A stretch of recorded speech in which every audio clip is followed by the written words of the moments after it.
If I just had to add one little thing, it's that the candor, the bravery and honesty that we get from you, but then I always feel that I can be just honest and I can express and say things that I don't say out in the wild that often, because it's such a safe place. And I feel that like people come to my table and they tell me things, I'm like, wow, like that was really personal and I'm so honored that you shared that with me. And it's safe to say it to me, and it's safe to say it to anyone here, especially and it's safe back, and I have so much appreciation for that. I know it's, because I was being a bit flippant before, but really it's how much you guys give us is just incredible. It's amazing to me that I'm in that position of privilege to receive from all of you, and I have a drawer in my house full of all the little bits and pieces of everything that everyone's ever given me, and yeah. Thank you. Hiya. Hi, I'm Jordan, also known as CHICON Baby.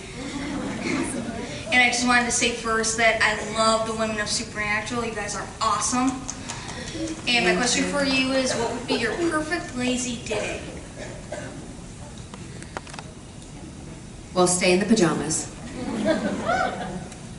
and order food that hopefully comes into the house to the couch where I'm sitting. That's what I have a child for. See, and I was going to go, will the child be there? Because that is there are no lazy days with young children, I feel like. Mine's old enough that I'm like, oh, get the door. I still have to wipe mine's butt. Jensen and I were having a conversation about that last con. Just like the conversation of, did you wipe?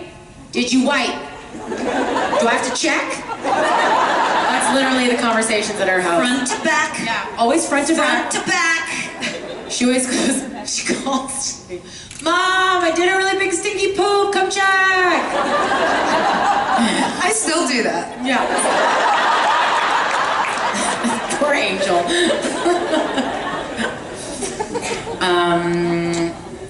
What was the question? What's your lazy day? What's your lazy day? So, if I did not have the responsibility of a child, it would be, for sure, fire in the fireplace. My husband, I love hanging out. I just love hanging out on the couch with my husband. He is my home. He is my safe place. He is everything that I cannot be, and I'm so grateful for him, and I want to spend all of my time forever with him. And he makes the perfect fire that lasts forever in our fireplace, and then we'd probably smoke some marijuana. Just a tiny bit, and then we'd watch Saturday Night Live, which is our favorite thing to do, is just laugh and laugh and laugh. That sounds pretty dope. I had a perfect lazy day yesterday. I flew in a day early because I love Chicago so much. And I downloaded Supernatural and watched Sam's episode on the hour-long journey into town. And I have to say I did actually cry in the taxi. And then I went to the art gallery, pretended to be intellectual for half an hour, and then went to Topshop, because you've got one of the best top shops in America is in Chicago. And then went for dinner. And again, thank you. Because of you guys, I could have that perfect lazy day. That was yesterday. I suck. My perfect lazy day that I've been trying to finance is my husband and my child are in a hotel someplace not here. My apartment is mine, and I get to take everything out of the shelves, Marie Kondo the fuck out of that place, clean what needs to be clean, and it will stay clean until they come home. But that's not, I mean, that's your perfect day. I guess it's not a lazy day. That for me is lazy because when they're not around, it doesn't feel like work. Exactly. And because we had this conversation this week, that's why I bring this up, is because a perfect day is sometimes a thing that seems out of reach, right? And so if we are used to, I don't want my child to not be around. She's just around all the time. And I also get a break from my husband and child when I go to conventions. But you want something different than what you have. I want ease. To me, lazy means ease. Now, there is an ease that comes with work. There's an ease that comes with finding your seat. And yeah, it's hard to hang on, but you're with the horse at the canter, and this is lazy, even though I could die any second. To me, that's still lazy because there's ease with it, and so much of my brain creates such a lack of ease in my life that when things are easy, it feels lazy to me.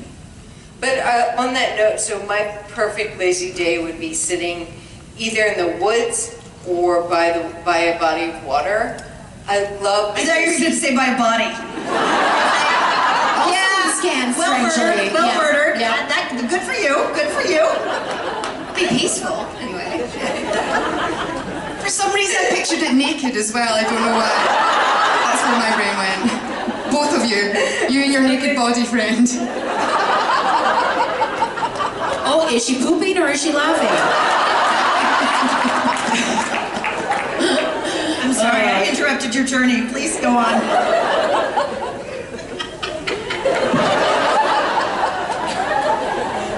She's definitely pooping. Got her. yes. It just doesn't feel peaceful anymore.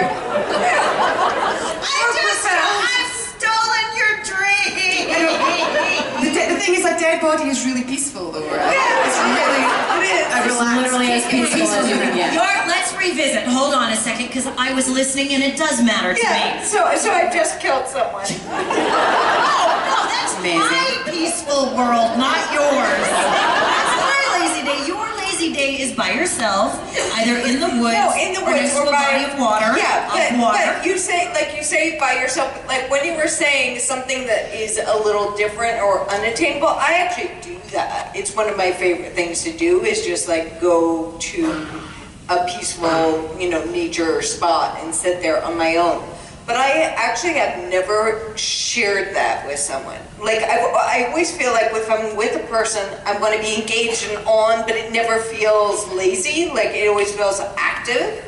But I feel like maybe there is like one human out in the world that I could sit and actually like take in that moment and not have to do anything. Does that make sense? So I'm like, I want that. So, being in love. Yeah, I would like that sometime. Yeah. Maybe when I'm like 85, it'll happen. What was the question? We did it. Oh, yeah, we did it. We actually got there. Fuck yeah. Yeah. I don't know, I pooped and killed people and stuff. I mean, we knew you had it in you. Literally. Thanks, Rhodes. Hola. Okay, so I was wondering what character on the show is your favorite character and why? It can be like personality or whatever you really like about a specific character that's not your own. Oh, bugger. That was a convenient little caveat. Yeah, goddamn you. Great answer. I was gonna say my character because I get paid to play her. I really like Garth. I have a lot of favorites, DJ Qualls, but Mr. Fizzles goes with Garth, so that's kind of a 2-in-1 favorite character. I picked Ash. Just because when was Chad on in like the first or second season, right? Yeah. And I remember I started watching Supernatural when I got called back to do, when I got pinned to do my second episode, Hibbing with Kim, and I had just had my baby. And so I was just up a lot, so I was watching all of the episodes together. I know that sounds like a good idea, but no. But I remember his character made me laugh so hard with his mullet. Anyway, there aren't that many comedic characters on Supernatural, so I think that would be fun to play. I'm going to go ahead and say Death. I would love to play death myself in a different show in a different way. I just think what Lisa does with it and what Julia did with it before, it's deadly. See what I did there? That was like a mum pun, and I'm not even a mum. I love Cass as a character. Like I've always felt like that kind of outsider, slightly alien, like observing thing, trying to figure out the humaning. You too? Yeah. I like that. I like it. I love the character of, it was, I'd say, I always mess up the pronunciation. Is it Eileen or Aline? Eileen. And by the way, Shoshana, I was texting with her. She says hi to everyone. So, yeah. She's fucking killing it. Killing it. I think Charlie.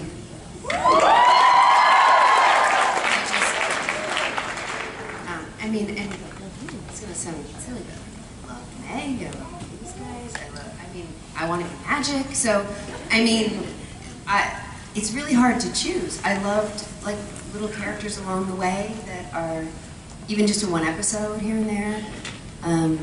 I love your friendship with Felicia as well. That's the thing. I think it's and that's part of it too. I love Felicia so much. Yes. While we're talking about characters, can we all just like have a moment to acknowledge Mary for a second? Oh gee. Because that was like, to me, one of the most magical characters. I am so grateful, Sam, for you bringing that to life. And we were talking, and I was saying, like, you don't see a lot of women that are strong being women. Like, she was not strong as a man.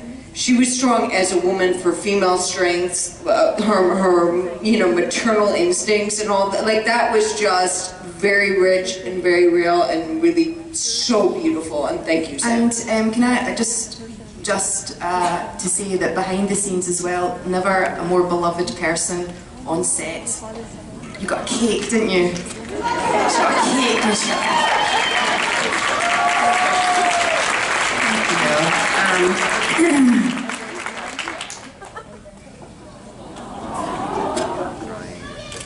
Guys, damn it. Thank you. I can't talk right now. Next question. Yeah, Kim. Hiya. I'm Zoe. It's so good to see you guys. So every time I come and I see you guys talk, I always leave so inspired. And next year will be my senior year of college. And so I was wondering, like, it's kind of terrifying because I see it more as like the end of my college career rather than like the beginning of everything else. And so I was wondering if anybody had like advice for going in more optimistic. Oh my god, it's gonna fucking rock being free of institutionalized education. Oh my god, when I am in an environment where I have to attach to an outcome, I can't be authentic. I have to slot myself into what needs to be done to get where I want to go. And as soon as I am free of that environment, I get to ask myself, who can I be to be happy here now? And I am so excited for you to finally experience that.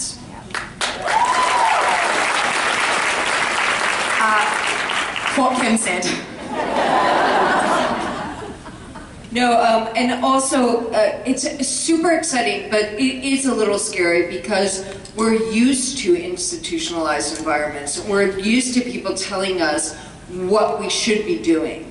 And we too often, like as humans, we tend to even take cues, whether it's from the television shows we're watching or whatever, like these are the molds we're allowed to fit in and anything else we're not.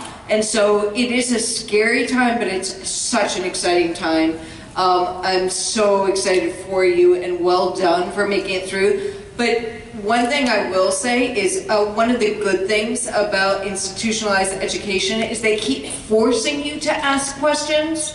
because you have essays and things like that where you have to examine from a different angle. Make sure you keep doing that in life, because otherwise we will start falling into the ruts that other people have put there, and keep questioning it. So yeah, that's my... I'm going to piggyback on Rachel a little bit. Something that we were talking about in our meet and greet this morning is how society and institutionalized education creates a need within people because it benefits them. And what's going to be exciting for you is that you are going to be able to develop the muscle to need nothing, to only find everything that you ever need forever within yourself. And that's when you will be your strongest and you will be free to give everything. And that's when we can be of true service to our fellow humans in our world. And that's how our world becomes more abundant, is by needing nothing and giving everything. And that's going to be so exciting for you.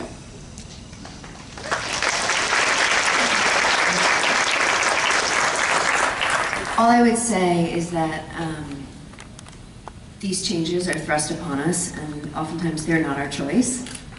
Things end, sometimes.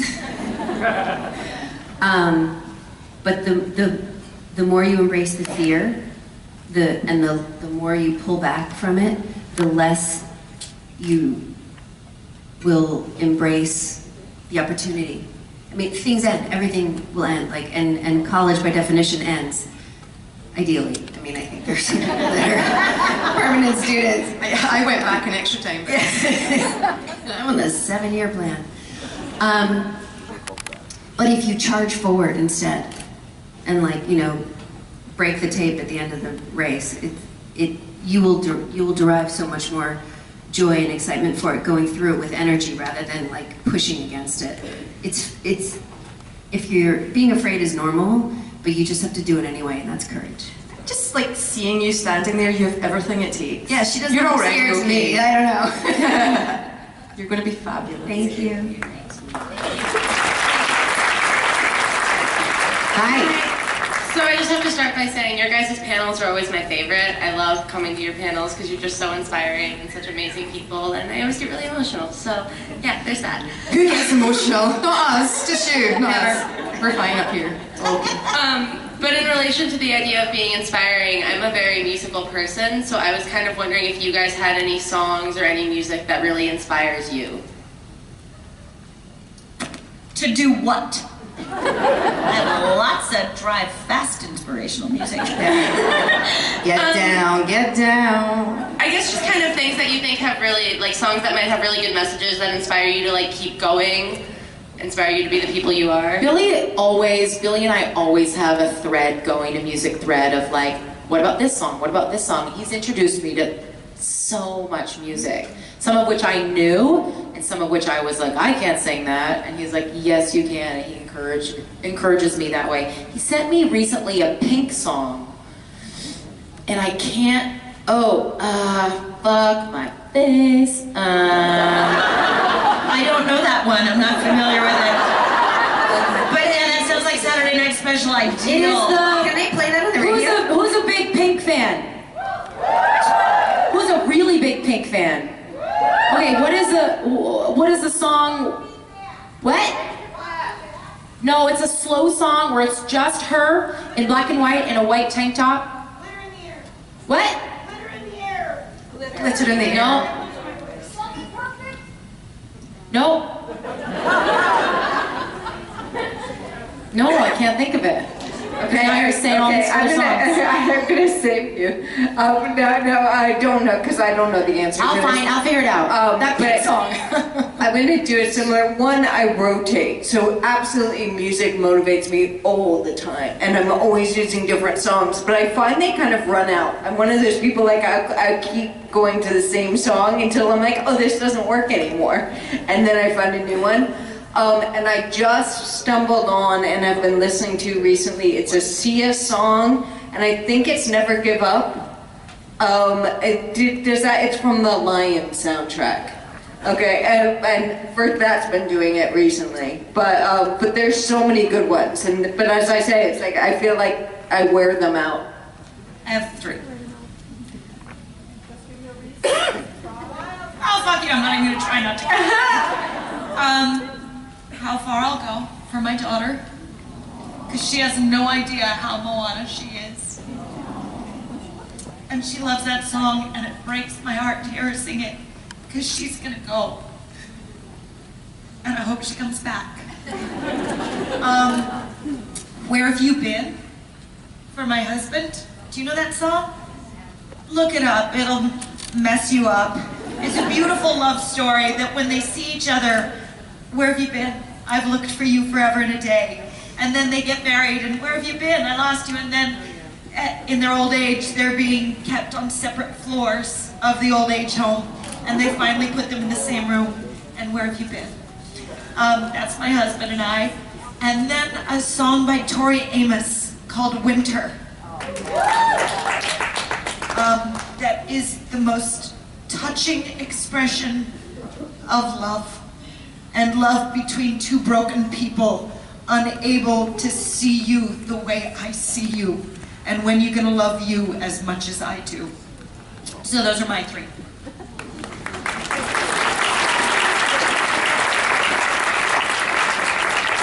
I have to be really careful listening to music. If my heart is sore at all, I can't actually listen to music. One of my friends listens to music to make themselves sadder. I can't do that. I just can't. I think it's so, music is so evocative. So saying that, I got stuck in the 90s, I really did. And I'll put on Roachford, I'll put on shit like that. I also will listen to Titanium when I need to, because I think by now we all are fucking bulletproof. If you've lived past the age of 5, you are titanium in this lifetime. Yes. Wish I could sing it. I could pretend. I could look like I could sing it. I can sing it in the car. In the car when I'm by myself. I'm not a musical person per se. I sometimes listen to music in the car or whatever. And at the gym, I recently discovered that I like the old lady station on the radio. I do too, because I know all the words. I was like, oh, this is a great station. They're playing all these songs I know and they make me happy. And, blah, blah, blah. And I'm like, oh God, it's like Coast 101. I'm like, Positive vibes Jesus. and AARP membership. I was gonna say, yeah, just listen to which ads they play, and I'm like, oh dear God. So old people music. Yeah, From like the 90s, people. I like the 90s, it's great Or music. the 80s. I do have to say in my will, because when you buy a house, you have to write a will and shit. I cried. Did you leave it to me? I left you something. What? One of my sparkly tops. Stop it! The crown. So, in my will, I have it that I want people to wear bright colours, drink pink champagne, and Dean Martin, Everybody Loves Somebody Sometime, to play. That song, Dean Martin knocked the Beatles off #1. It was that crossover of time, you old ladies, the songs that you're saying. And everybody does love somebody sometime, and I think that's what keeps the human race going. I thought of the song. Can you sing it? I don't know the words. Sing it. If I had the lyrics, I would say it. Sing it. It's Wild Hearts Can't Be Broken. You know it? It's so good. If I had the lyrics, I would sing it. But it's, Billy sent it to me after a particular conversation, and he was like, this is incredible. But Pink, what she does is she starts here and then fucking goes up the octave, because her voice is un-fucking believable. She's such an underrated artist. But I love a good song that reminds me of my truth.